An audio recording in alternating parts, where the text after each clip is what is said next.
chapitre 4. Genèse chapitre 4.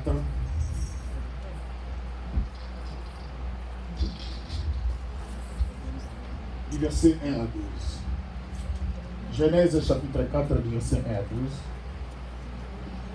Rapidement, nous allons respecter notre temps, comme d'habitude.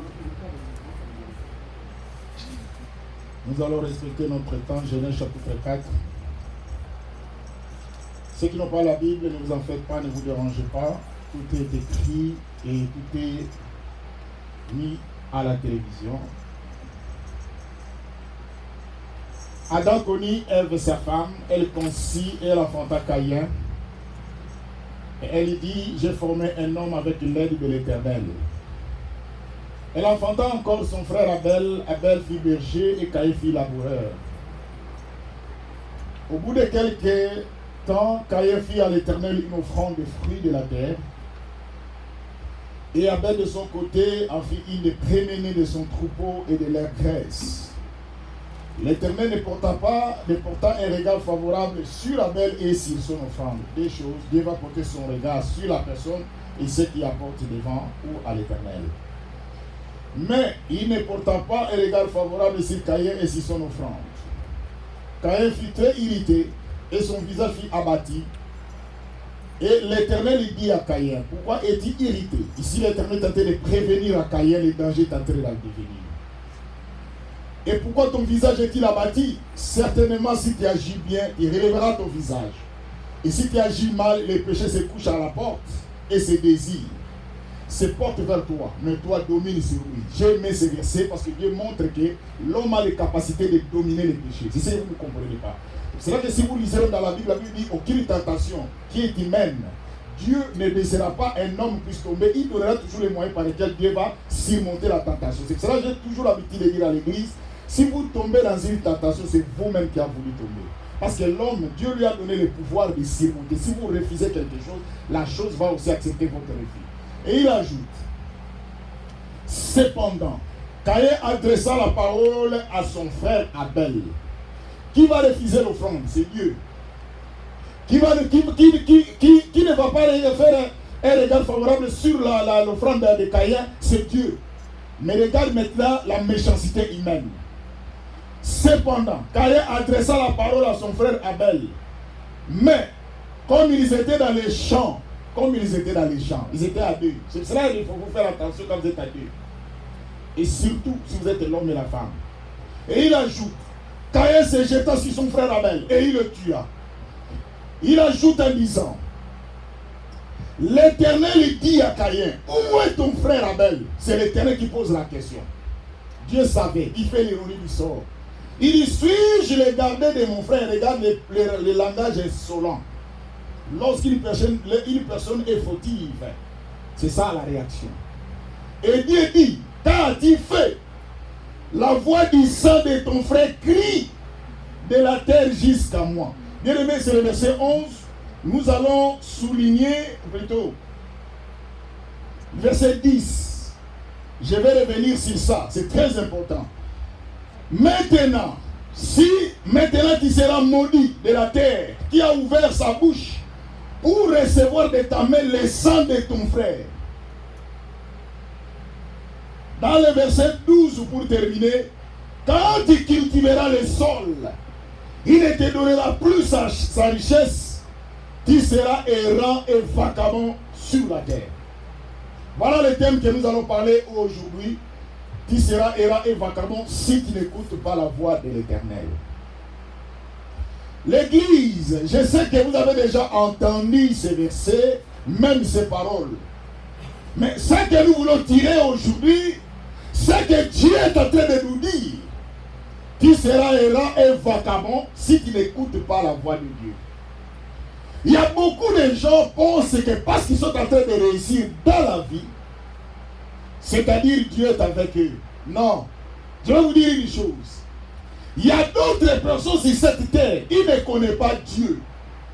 Un jour, j'ai parlé avec un ami, je lui ai parlé de Jésus, il me dit, c'est la première fois pour elle, dans sa vie, d'entendre parler de Jésus.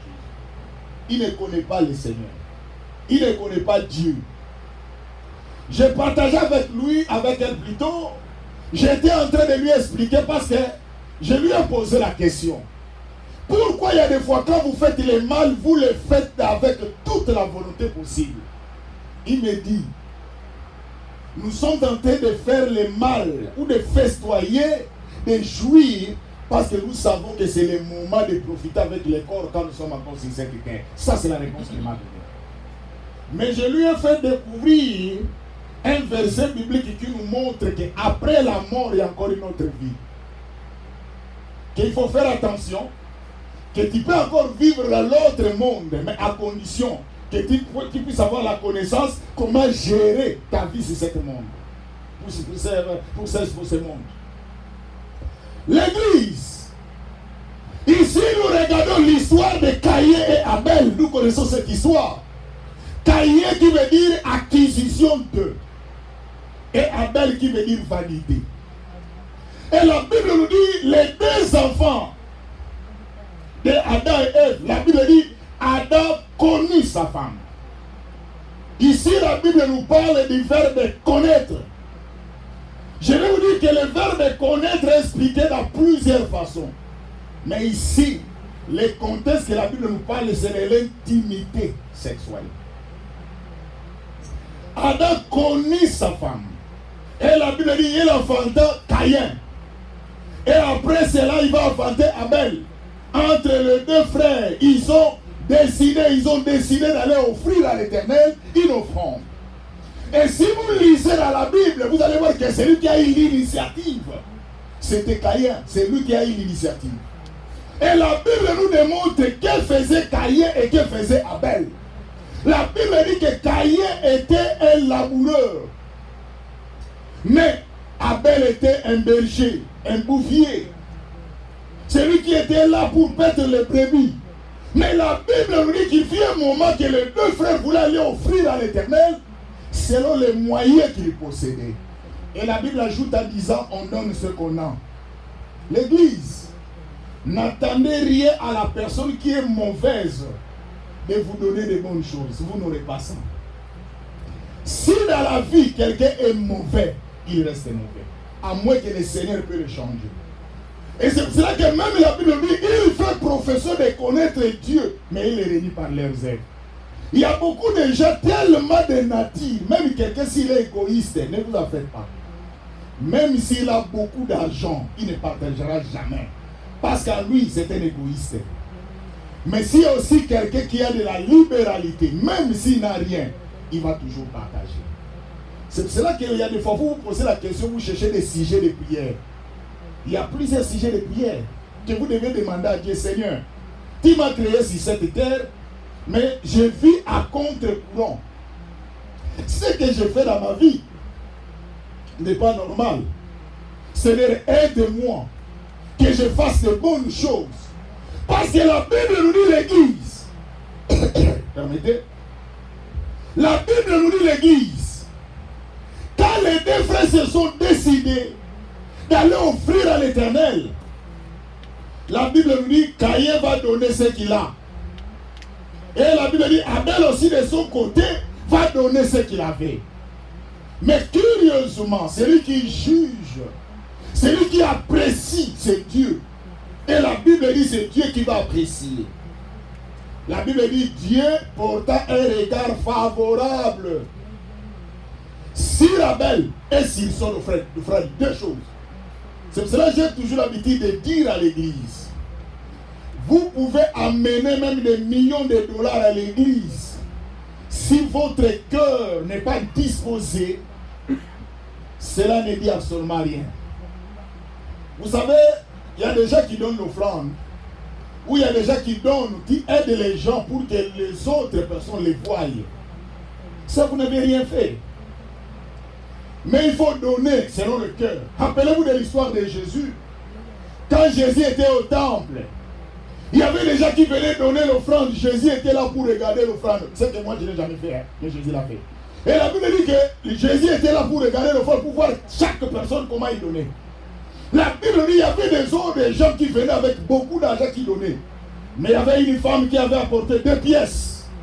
Et quand cette femme a glissé son argent, Jésus a crié à haute voix à tout le monde. Il dit, parmi vous tous, celui qui a donné plus, c'est cette femme qui vient de donner 2 pièces.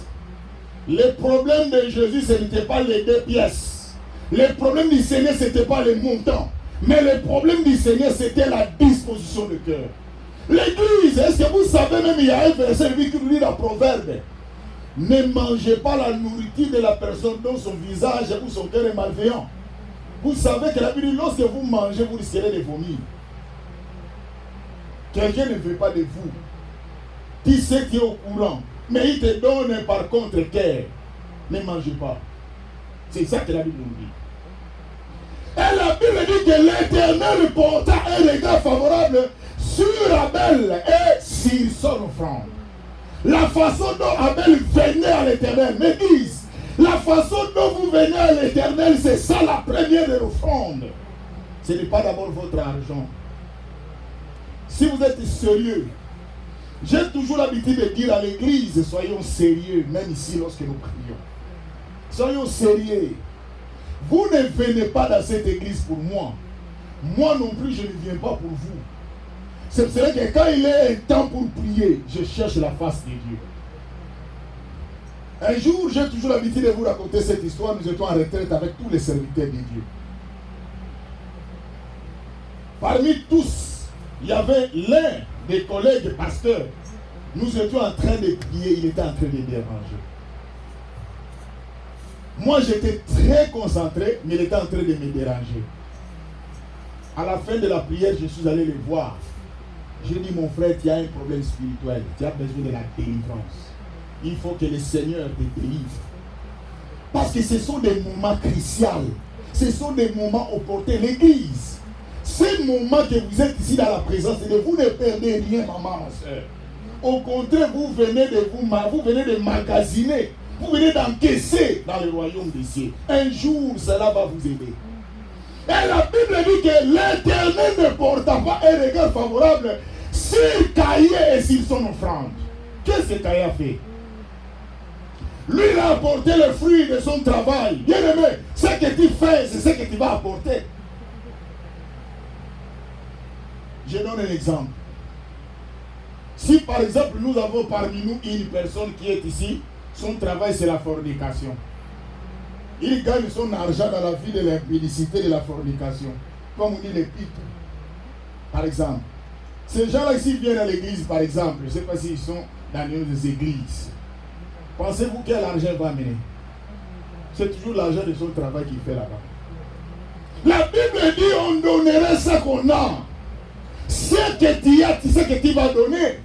Rappelez-vous de l'histoire de Jacob et Esaü, lorsque leur père Isaac était en train de leur bénir.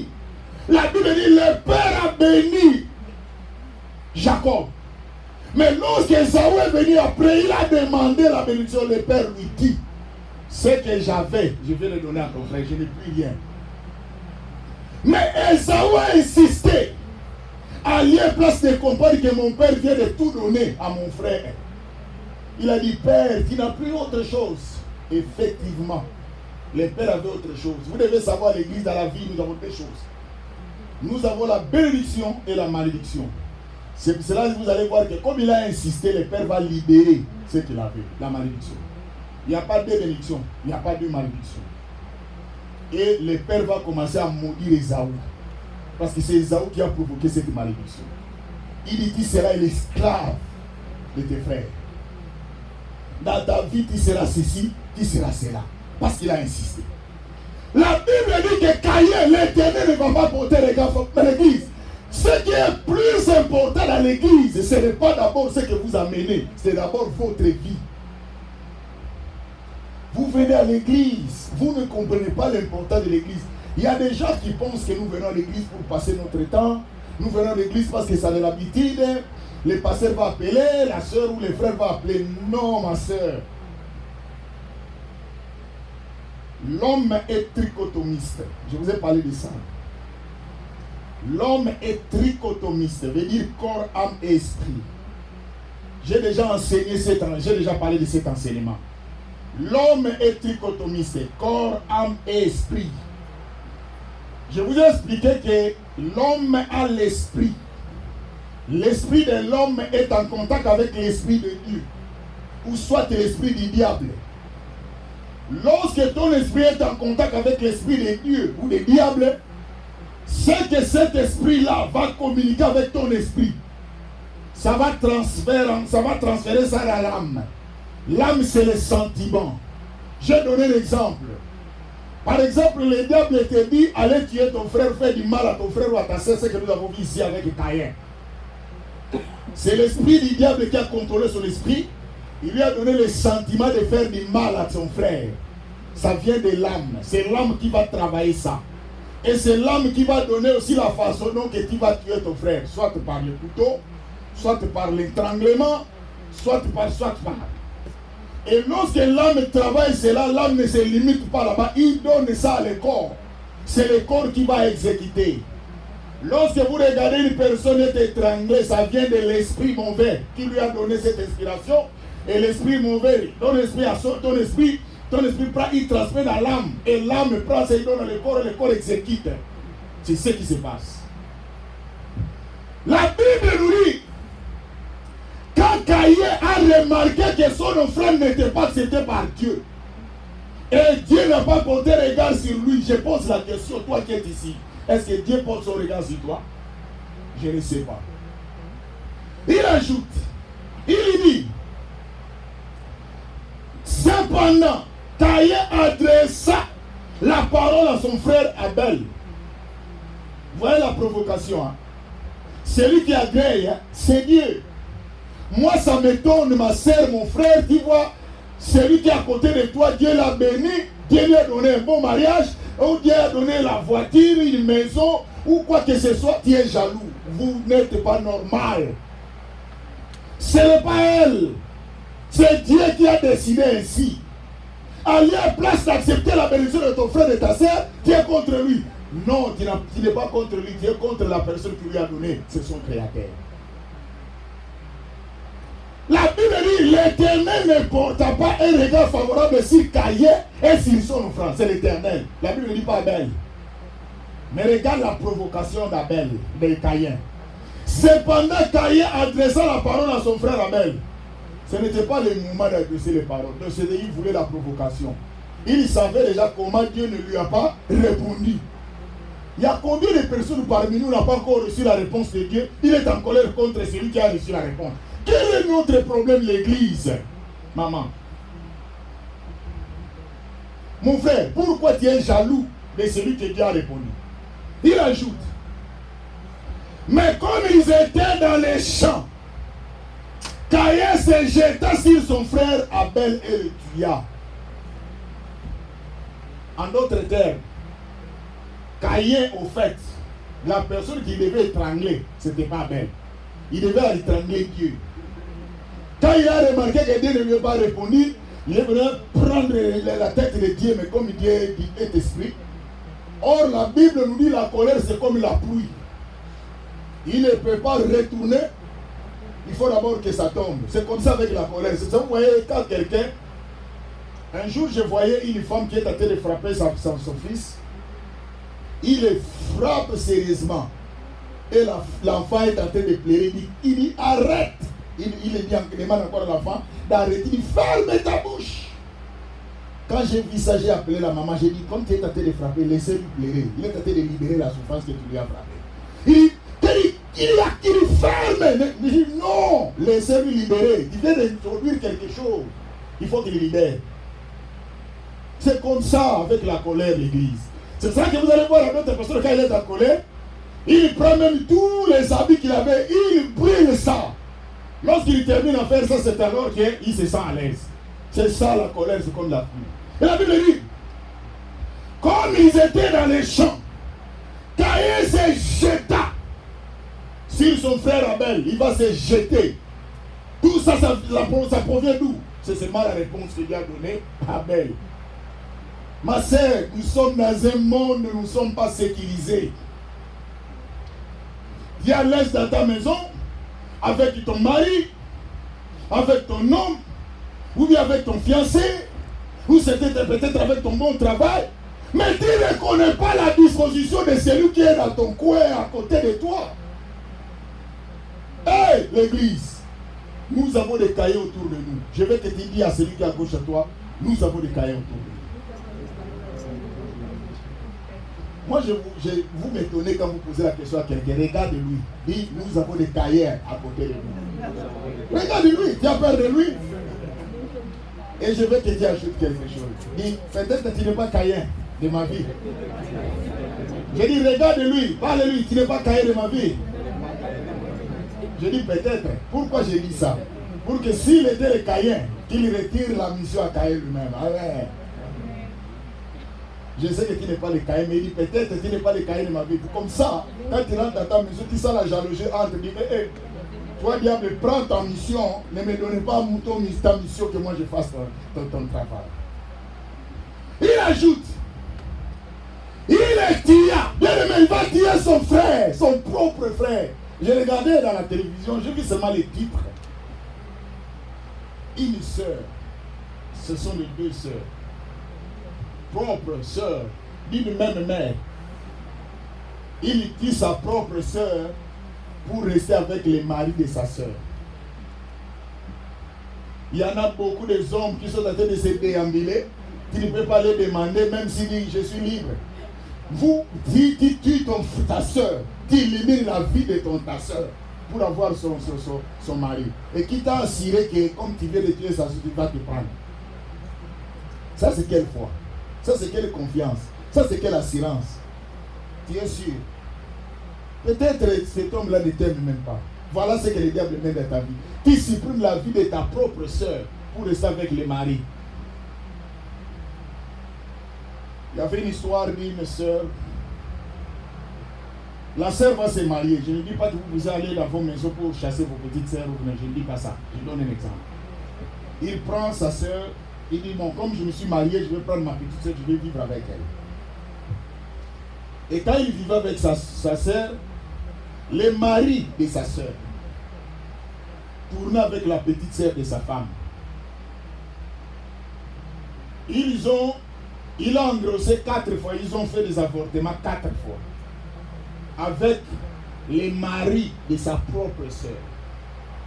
L'église, les choses que je vous prêche, j'ai toujours l'habitude de vous dire, moi qui vous prêche, je ne suis pas un vieillard, je suis un jeune.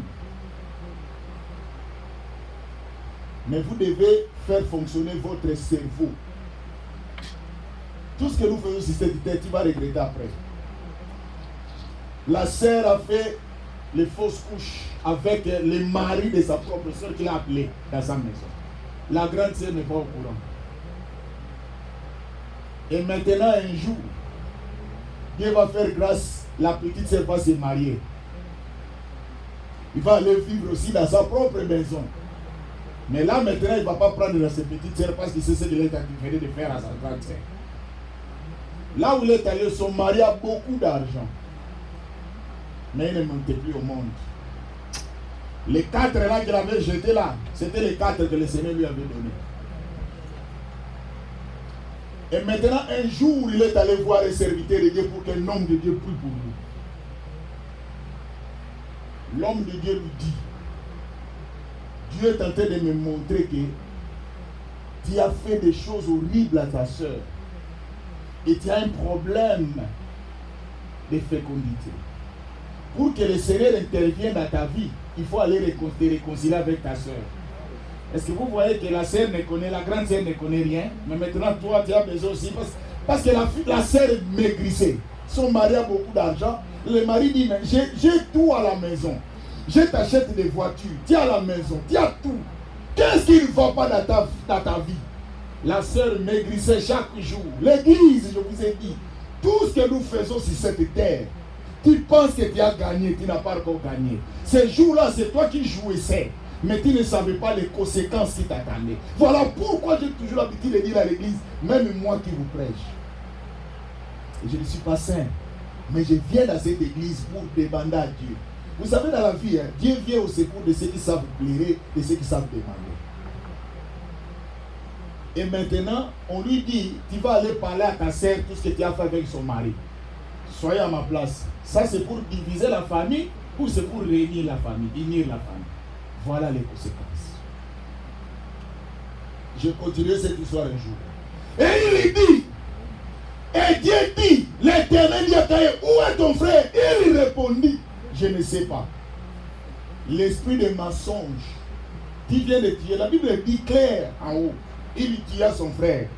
Mais on lui pose la question, il dit, il ne sait pas. Même ici on ment.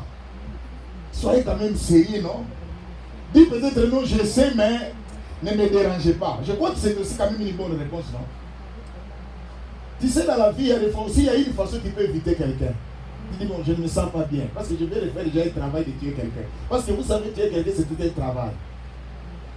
Il dit, là, l'Éternel, il dit, où est ton frère, ma soeur?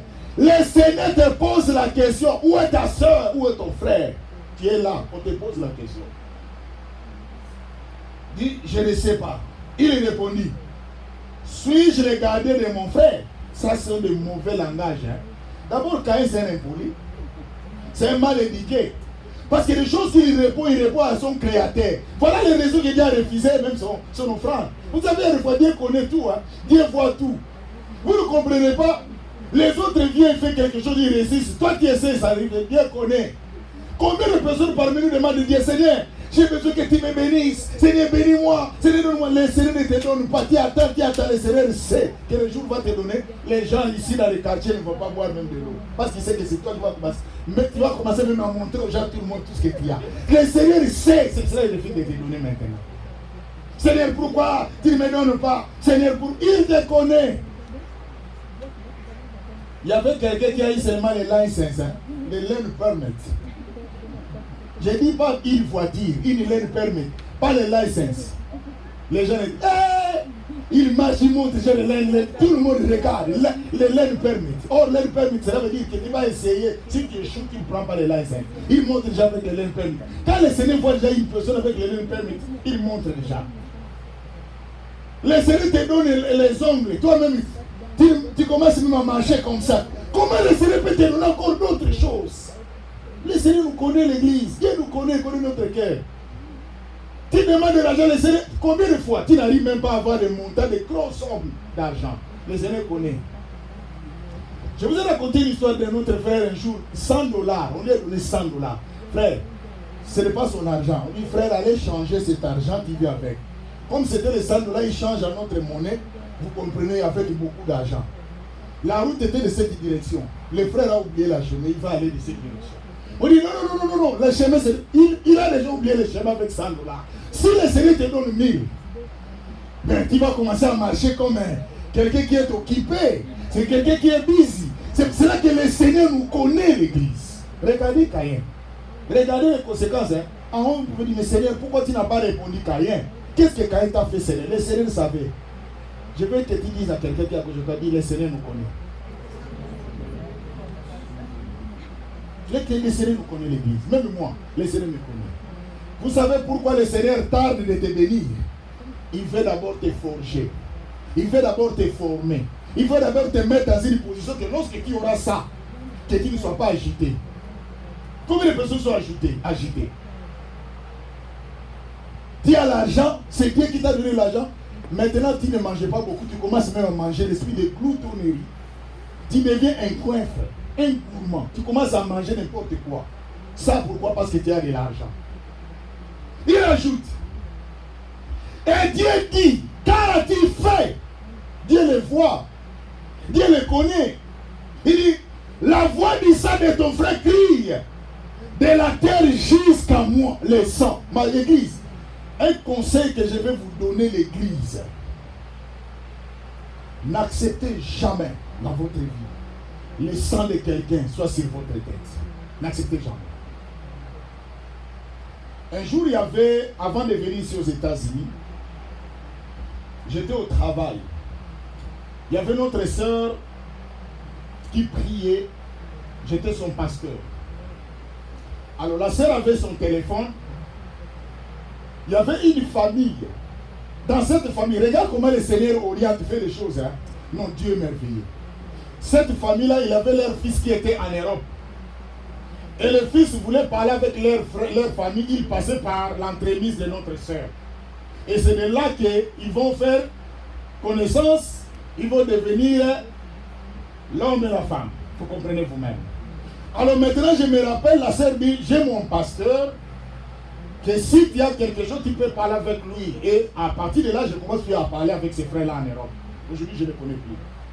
Je me rappelle un jour, le frère me dit, pasteur, je vais me marier avec cette sœur, mais je vais envoyer de l'argent, mais je vais d'abord envoyer cet argent entre tes mains, comme ça on va s'organiser. J'ai dit non, j'ai refusé.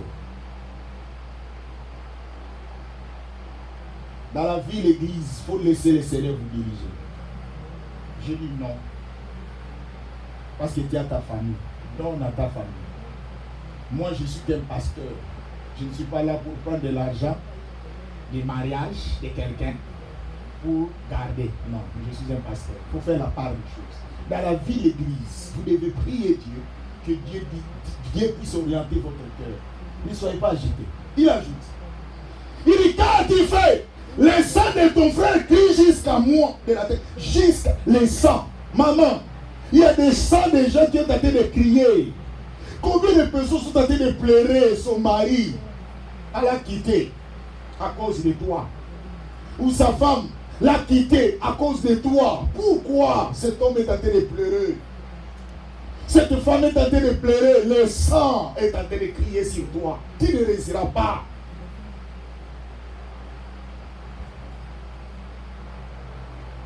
Maintenant, Dieu dit, tu seras maudit de la terre, qui a ouvert sa bouche pour recevoir de ta main le sang de ton frère. L'église, même moi qui vous prêche, aucun jour j'aurai votre sang sur ma tête.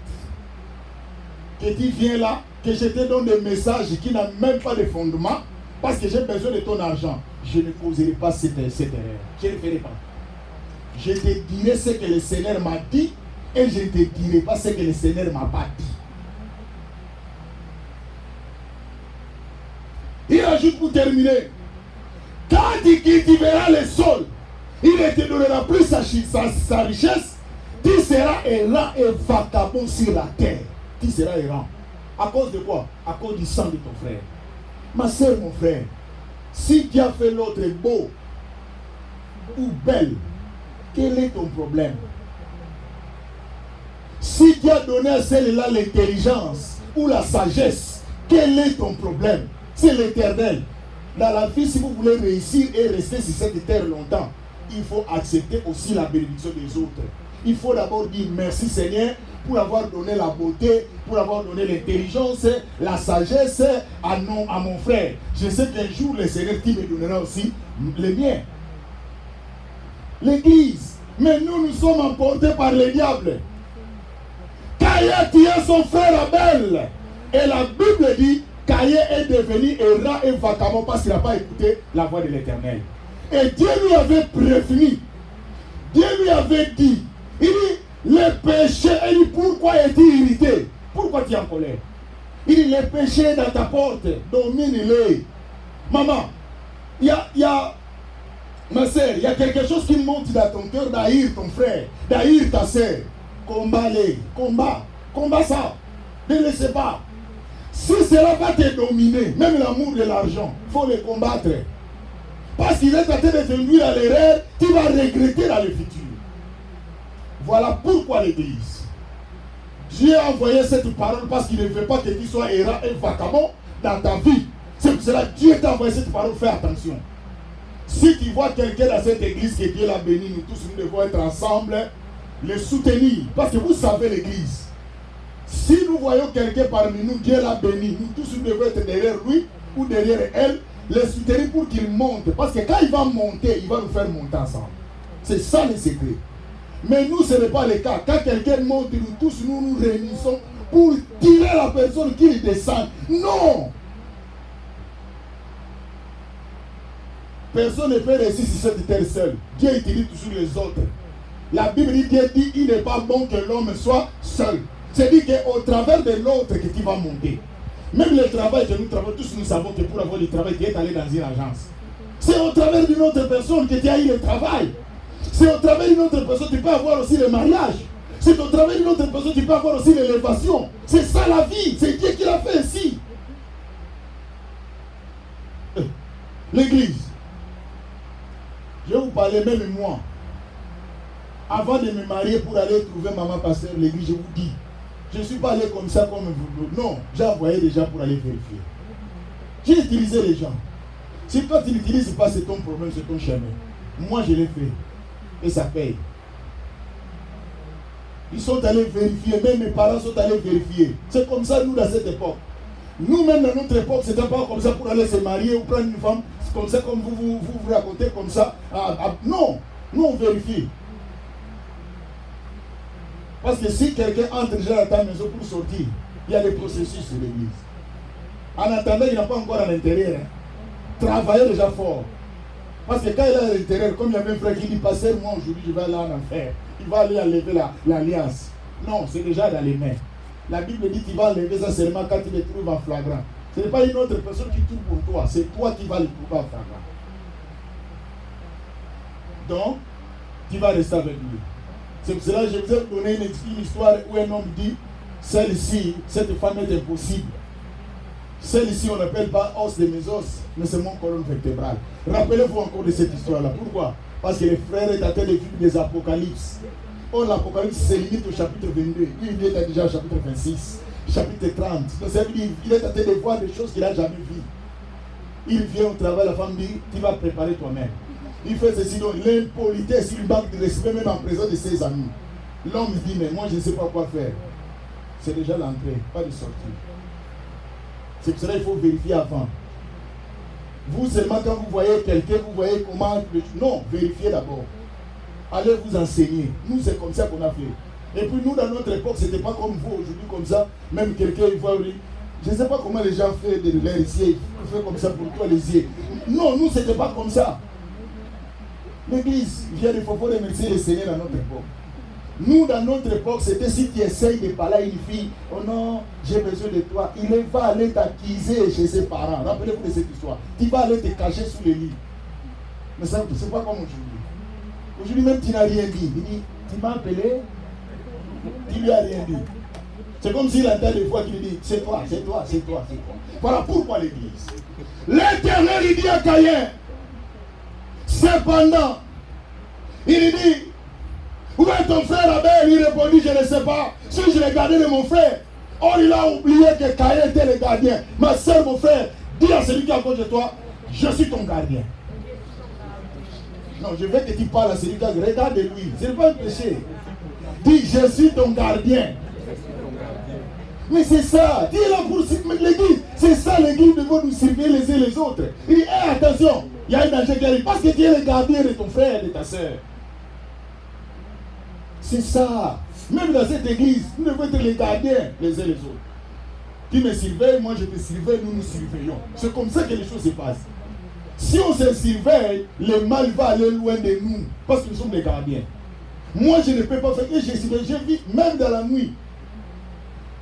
Quand je te vois quelque part, je compose ton numéro. Hé, qu'est-ce que tu fais ici? Tu as eu le travail de roulage ici? Ici, il n'y a pas de roulage, il y a le fer rouge. Qu'est-ce que tu fais ici? C'est tu es le gardien de ton frère. Tu peux le sauver, l'église. Voilà, peuple de Dieu. Nous sommes les gardiens. Mais le problème, c'est quoi? Dieu ne veut pas que nous soyons des errants et des vagabonds. Tu commences à marcher, tu ne sais pas quoi, où aller. Non. Dieu t'a dit, fais attention. Il faut écouter la voix de Dieu. Aujourd'hui, Dieu ne t'a pas répondu, ce n'est pas un problème. Bien aimé, ne soyez pas pressés. Dieu sait à quel moment et à quel endroit il va te visiter. Nous allons nous lever et nous allons prier.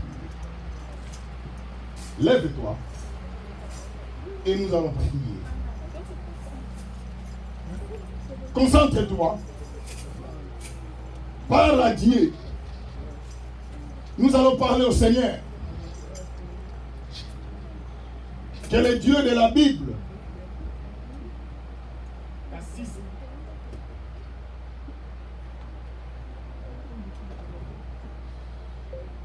L'Église. Parle à Dieu. Dis-lui, Seigneur, je ne veux pas être un vagabond, un errant sur cette terre. je vais être à l'écoute de Dieu. Bien-aimé, parle au Seigneur. Dans le nom de Jésus. Prie le Seigneur.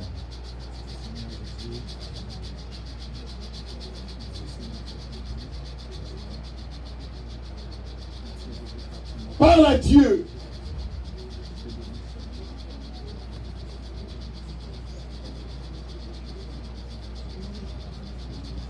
Que le Dieu de la Bible, Seigneur notre Dieu, notre Père, nous avons besoin de toi, Jésus. Yahweh, il n'y a que toi, l'Éternel des armées. Yahweh, ce peuple a compris, au travers de cette parole, que nous ne voulons pas être des errants et des vagabonds. Seigneur, aide-nous. Seigneur, marche avec nous. Oui, l'Éternel notre Dieu, Père. Sans toi, nous ne pouvons rien faire. Yahweh, il n'y a que toi, l'Éternel des armées. Il n'y a que toi, Jésus, le Dieu de la Bible. Manifeste-toi. Yahweh, nous avons besoin de toi. Nous ne voulons pas être des errants. Mais c'est toi, l'Éternel, qui a envoyé cette parole pour que nous puissions être prudents. Oh, l'Éternel des armées, aide-nous. Marche avec nous. Parce que sans toi, nous ne pouvons rien faire. Oui, l'Éternel des armées. Seigneur, marche avec nous. Dans le nom de Jésus. Seigneur, aide ce peuple. Jésus. Yahweh, nous étions des errants et des vagabonds. Mais tu as envoyé cette parole pour nous aider, pour nous sauver. Jésus, aide-nous. God. Yahweh, nous avons besoin de toi, Seigneur. Yahweh, aide-nous dans cette église. Parce qu'il n'y a que toi, l'Éternel des amours. C'est la grâce. Jésus! Père! Seigneur, il n'y a que toi, l'Éternel des armées. Yahweh, il n'y a que toi, Jésus. Il n'y a que toi, l'Éternel des armées, papa. Que ce peuple vive de la même puissance de Dieu. Que ce peuple vive de la grâce. Oui, l'Éternel de Jésus. Merci, Seigneur. Merci, Jésus. Merci, l'Éternel des armées, papa. Il n'y a que toi, l'Éternel, notre Dieu, Jésus. Oh, Père. Merci, papa. Merci, Seigneur. Que la grâce et la faveur du Seigneur soient avec nous. Dans le nom de Jésus, nous t'avons ainsi prié. Amen. Nous acclamons très fort pour notre Seigneur.